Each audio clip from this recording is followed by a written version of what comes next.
En avril 2016, les destinées du Bénin sont confiées au président Patrice Talon. Après la formation du gouvernement, le ministre de l'Énergie effectue sa première descente le 9 avril. Dona Jean-Claude Oussou dit avoir rencontré des musées et il s'en est indigné. Ça fait 3 ou 4 ans. 3 ou 4 ans, les groupes sont à l'arrêt. On dépense des milliards pour louer des groupes. Depuis combien de temps? Depuis juillet 2014. D'accord. Alors qu'il nous faut simplement 10 milliards pour réhabiliter une trentaine de mégawatts. Et là, je suis en colère. Il n'y a pas de samedi, il n'y a pas de dimanche, si ça concerne le bien-être des Béninois. Et je veux que tout le monde se mobilise là-dessus. La mobilisation est à la hauteur du programme d'action du gouvernement. Une place de choix y est accordée au secteur de l'énergie, soit 10% des projets phares, tellement les souffrances des populations avant 2016 étaient nombreuses. 2 années plus tard, la colère s'est transformée en sourire, comme vous pouvez voir. Ça veut dire que des choses se passent, des bonnes choses se passent, grâce, je dirais, au leadership et à la volonté, l'engagement du chef de l'État. Mais avant, tant d'initiatives auront marqué la gouvernance Talon pour un mieux-être des populations. Avec un seul objectif fixé par le président de la République, c'était de tout faire pour que fin 2016, nos concitoyens puissent fêter avec la lumière dans tout le pays. Je ne vous dis pas que c'était un bras-le-bas de combat de tout faire pour atteindre cet objectif qui, a priori, pouvait sembler anodin, mais que d'énergie derrière pour y arriver, notamment au niveau de l'allocation des moyens de production très rapidement mobilisés, ce qui était historique dans notre pays, puisque nous avons atteint même une capacité de 180 mégawatts en location. Les projets à court, moyen et long terme vont de pair. Prochain chantier, la réhabilitation des centrales inactives. Au moment où je vous parle aujourd'hui, l'objectif a été atteint à 100% puisque les 30 mégawatts prévus à être réhabilités sont aujourd'hui opérationnels.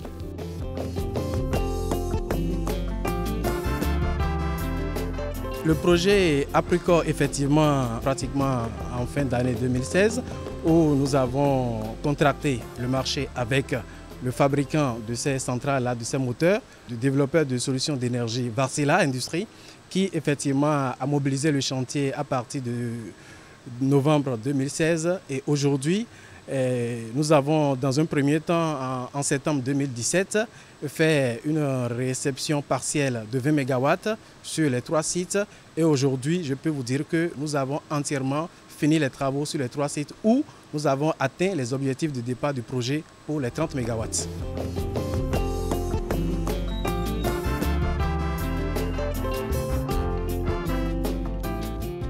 Ici, nous sommes à la centrale thermique de Parakou, comme vous le voyez. C'est une centrale qui est installée depuis 2005.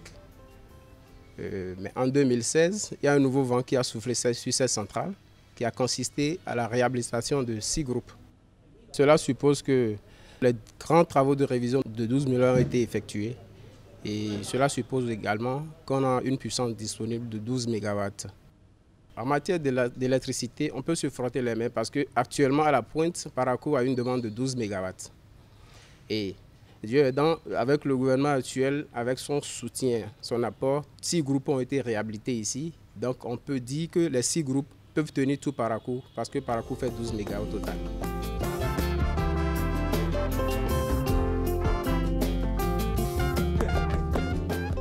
Dans le contrat de réhabilitation pour ce site de la centrale de Natitengou, il est prévu réhabiliter 4 machines sur 6 parce que les 2 autres sont hors d'usage et cannibalisées. Donc inutile de les réhabiliter. Donc les 4 autres qui sont en cours de réhabilitation ont été réhabilités depuis septembre 2017. On a réceptionné 3, le G1, le groupe 1, le groupe 2 et le groupe 4. Aujourd'hui par exemple, on est en train de réceptionner le 4e groupe qui est le groupe 3. C'est des groupes que j'ai suivi les travaux de réhabilitation avec les Indiens. Tout s'est bien passé, les normes sont respectées et aujourd'hui, bon, je peux déjà me réjouir pour dire que quand il y aura un déficit. Et du coup, on pourra facilement s'accrocher au réseau et fournir de l'énergie en quantité et en qualité à la population de Atakwa-Donga.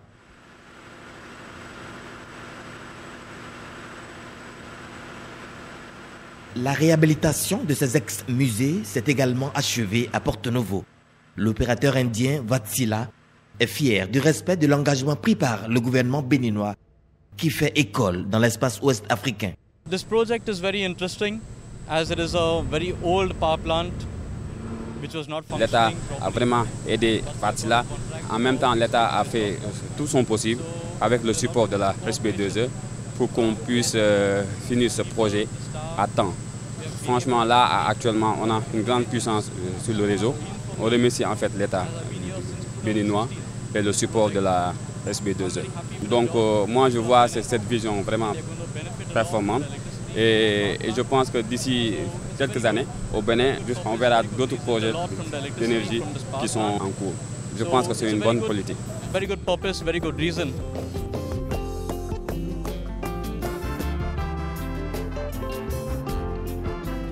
La vision du président Patrice Talon pour le Bénin est grande. Construire un pays énergiquement indépendant à l'horizon 2021. Un véritable changement de paradigme. Nous avons lancé un appel à proposition qui a permis donc de sélectionner des opérateurs pour la construction d'une centrale de 120 MW en producteur indépendant dont la clôture financière est en cours. Et le démarrage de cette nouvelle centrale est prévu pour le second semestre 2019. Mais très rapidement, nous avons constaté qu'il y avait des difficultés depuis des années pour mettre en place complètement un projet financé par la Banque islamique de développement, la Banque ouest-africaine de développement également, et la BIDC qui est la Banque de développement de la CEDEAO, 120 autres mégawatts. Alors, nous avons constaté par exemple pour les problèmes de dédommagement, ça fait des années que ça durait. Je me souviens avoir reçu les représentants des futurs dédommagés qui disaient que ça faisait 8 ans que ça durait. Sur instruction du chef de l'État, vous savez, cette question a été réglée en 4 mois. Les gens sont contents et nous avons pu commencer à dérouler très rapidement ce projet. Ainsi, le 29 septembre 2017 a été signé le contrat pour la construction de la centrale de 120 MW à Mariagleta, dans la commune d'Abomey-Calavi, département de l'Atlantique.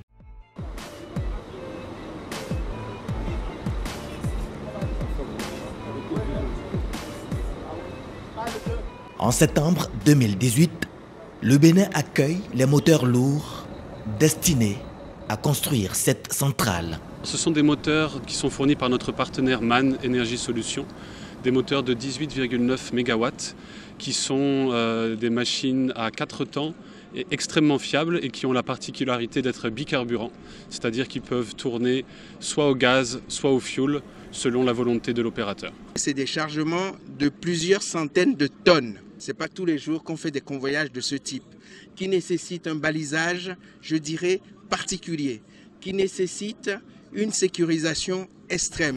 Il y a toutes les raisons aujourd'hui d'être optimiste que le Bénin est désormais sur une voie, je dirais, historique pour faire en sorte que toutes les souffrances que nos concitoyens ont rencontrées pendant des décennies doivent bientôt être conjuguées au passé.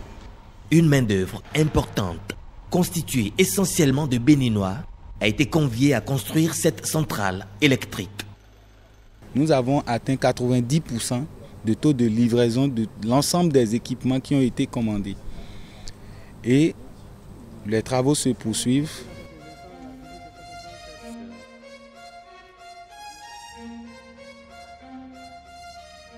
On est à 81% de réalisation physique sur le chantier. Au jour d'aujourd'hui, on a 99% des machines et des différents équipements qui ont été livrés. Et nous sommes dans la phase de montage électrique et de montage mécanique. Notre objectif, c'est de commencer la mise en route de tous les équipements auxiliaires début janvier et de poursuivre et de commencer ensuite la mise en route des groupes électrogènes fin février pour le premier démarrage des moteurs début mars.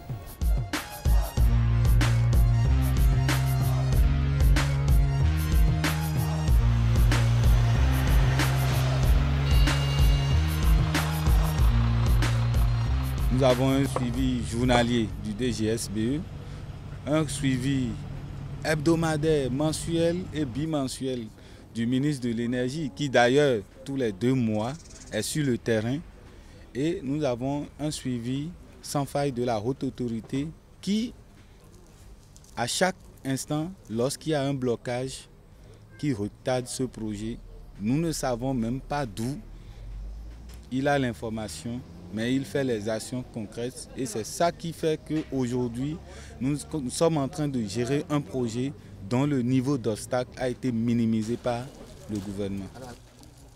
C'est une équipe dynamique qui accompagne le projet et qui est ambitieuse.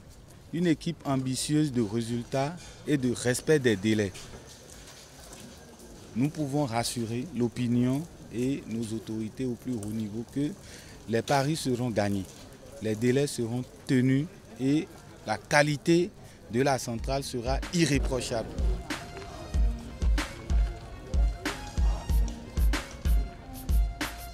Maria Gleta 2 fonctionne de jour comme de nuit.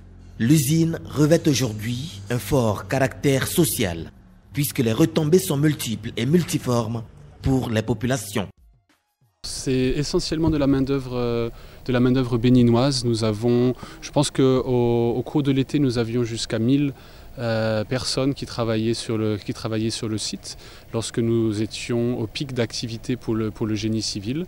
En ce moment, nous sommes à peu près à 600 et la main-d'œuvre est essentiellement béninoise. Tous nos partenaires pour la construction qui interviennent sur site sont des sociétés béninoises. 24 salles de classe qui sont en construction actuellement adossées à ce projet. On a une infirmerie, on a un centre pour la police républicaine, on a une route de plus de 3 km qui est en cours de construction, etc. On a plus de 20 km de réseaux d'extension électrique qui sont prévus dans la zone. Et j'en passe des meilleurs. Déjà de la fierté de savoir que dans quelques mois,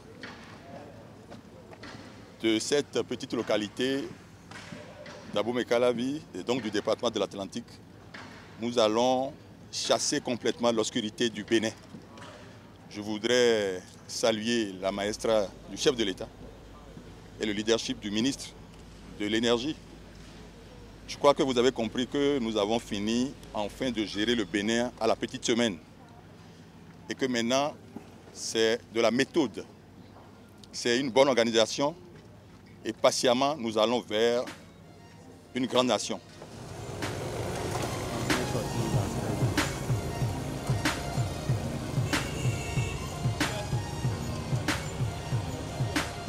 Le gouvernement est à l'écoute du peuple, même des localités les plus reculées du pays. Cela se traduit par la mise en œuvre des activités de l'ABERM, Agence béninoise d'électrification rurale et de maîtrise d'énergie. Nous avons électrifié 145 localités. Et ces 145 localités, nous avons construit environ 703 km de lignes HTA, c'est-à-dire moyenne tension, avec 79 km de lignes mixtes, c'est-à-dire les deux confondus, 288 km de réseau basse tension environ, et toute cette infrastructure a pu nous permettre de donner l'accès à l'énergie à environ 31 600 ménages au niveau des populations rurales. Donc voilà ce qui est fait au plan raccordement au réseau. Mais on a au plan valorisation des énergies renouvelables. Nous avons également démarré depuis 2017 réellement, parce qu'en 2016, il n'y avait pas du tout de projet concernant l'énergie solaire. C'est à partir de 2017 où nous avons la paternité donc, du PTA que nous avons commencé par orienter nos actions vers le solaire. Et cela nous a donné lieu aujourd'hui à 10 centres de santé que nous avons électrifiés au solaire et 6 pompages solaires pour les AEV en milieu rural déjà réalisés. Donc 10 centres de santé également ont été équipés de chauffage solaire pour pouvoir avoir de l'eau chaude au niveau de ces centres de santé.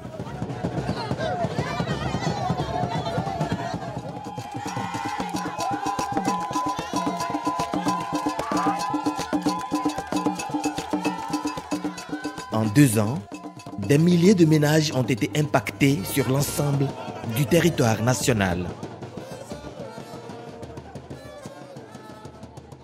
Aujourd'hui, les gens ont installé des centres d'informatique. On n'a plus besoin d'aller à Glazoué avant de faire la photocopie. Ici, il y a des buvettes qui fonctionnent normalement. Télévision, aujourd'hui, si tu as les moyens, tu peux en acquérir sur les actualités. Donc ça fait du bien à la population. Notre président, que Soklobo, tout Soklobo a voté massivement et a porté le choix sur lui, a dit que Soklobo sera électrifié.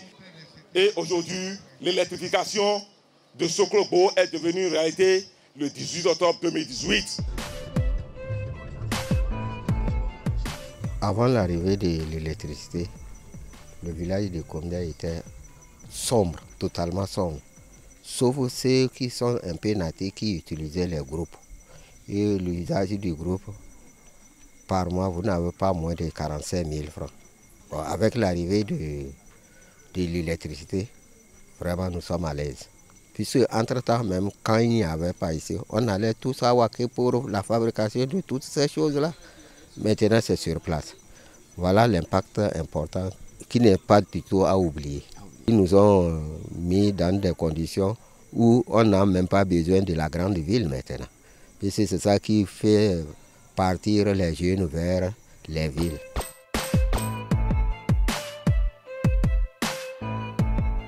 Depuis un moment, le délestage, les coupures intempestives sont conjuguées au passé. Avant, dès qu'il y a coupure, il y a de nos appareils de l'éclairage qui reçoivent des coups, mais depuis un moment, on ne remarque plus ces coupures intempestives.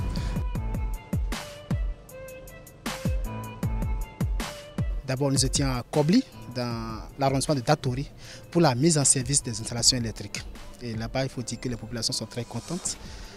Quelques mois après, nous étions de l'autre côté à Guelmaro, dans la commune de Kouandé, pour la mise en service des installations électriques de cette localité.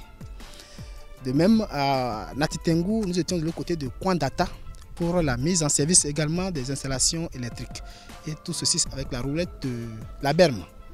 Également, nous avons procédé au lancement des travaux d'électrification d'un certain nombre de localités dans le département. Si vous parcourez nos villages, vous allez constater qu'il y a la promotion de l'économie locale à travers la mise en service de ces installations électriques.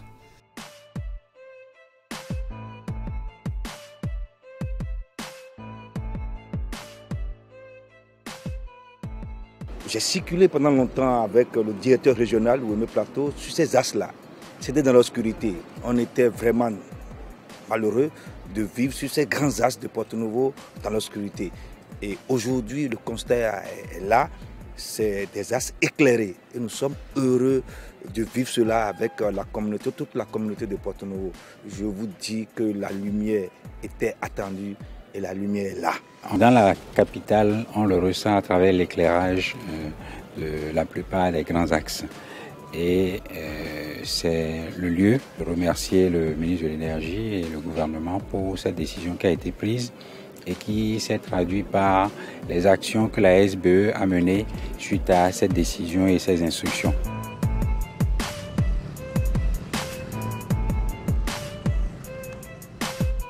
Dans son plan d'action, le gouvernement entend utiliser toutes les sources de production d'énergie, le thermique, les énergies renouvelables et autres. Autrefois, l'alimentation énergétique du nord du Bénin devrait transiter par le Togo. Mais aujourd'hui, grâce à un projet majeur de 260 km de ligne haute tension, financé par la Banque mondiale pour plus de 30 milliards de francs CFA à Onigbolo, le visage électrique du Bénin s'est considérablement améliorée.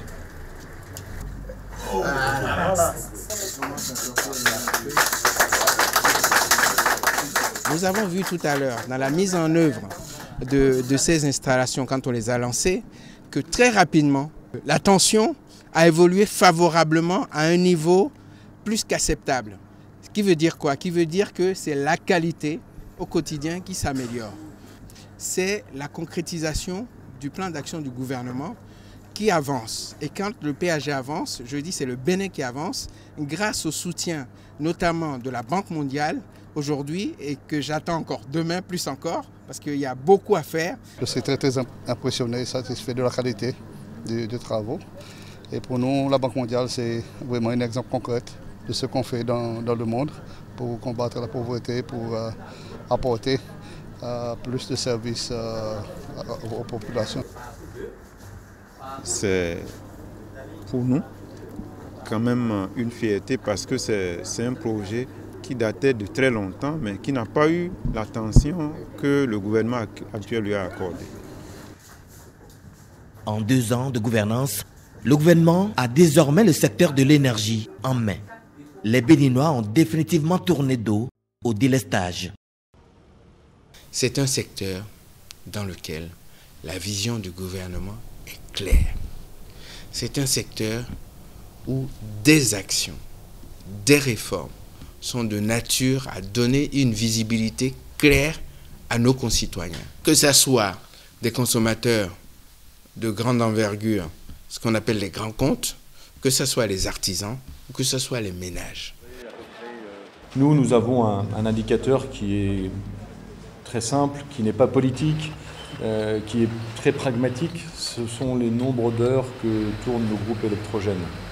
Et si ces groupes électrogènes tournaient de manière étendue avant 2016, ils tournent aujourd'hui à une cadence environ sur Cotonou de 3 à 4% du temps. Nous sommes aujourd'hui entre 96 et 97% d'électricité achetée à la SB2E sur le site de Cotonou.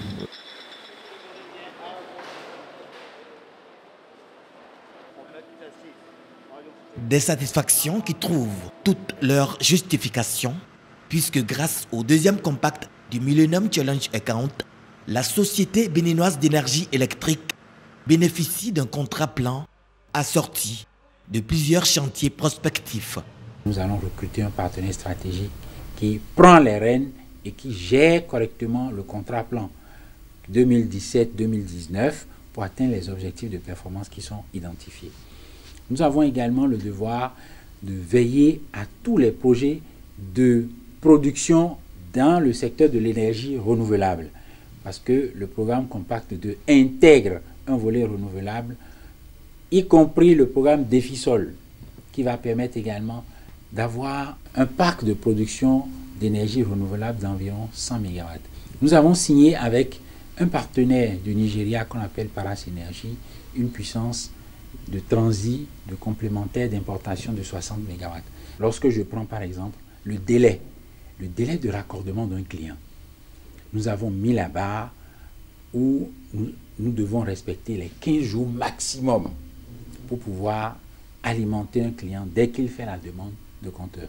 Nous avons noté également des améliorations notables qui sont aujourd'hui indiscutables et qui confirment que ce secteur est non seulement sous contrôle, mais nous avons de plus en plus de résultats positifs. Je vous donne 2-3 exemples rapides. Nous avons constaté que la moyenne de coupure dans notre pays en 2015 était de 75 heures par an. Vous imaginez le nombre de jours que ça faisait? En moyenne, ça veut dire qu'il y a des endroits où c'est beaucoup plus et quelques endroits où c'est moins. En 2016, nous avons atteint 69,5. Ce n'est pas grand-chose, mais c'est déjà quelque chose. Mais à fin septembre 2018, l'étude qui a été faite dessus montre qu'on est autour de 17 heures l'an, temps moyen de coupure. Ça veut dire qu'en l'espace de 2 ans, on a divisé par plus de 4 fois ces souffrances de nos concitoyens. À cette allure de gestion de la gouvernance énergétique, le Bénin finira par gagner le pari, celui de vendre l'énergie aux autres pays de la sous-région.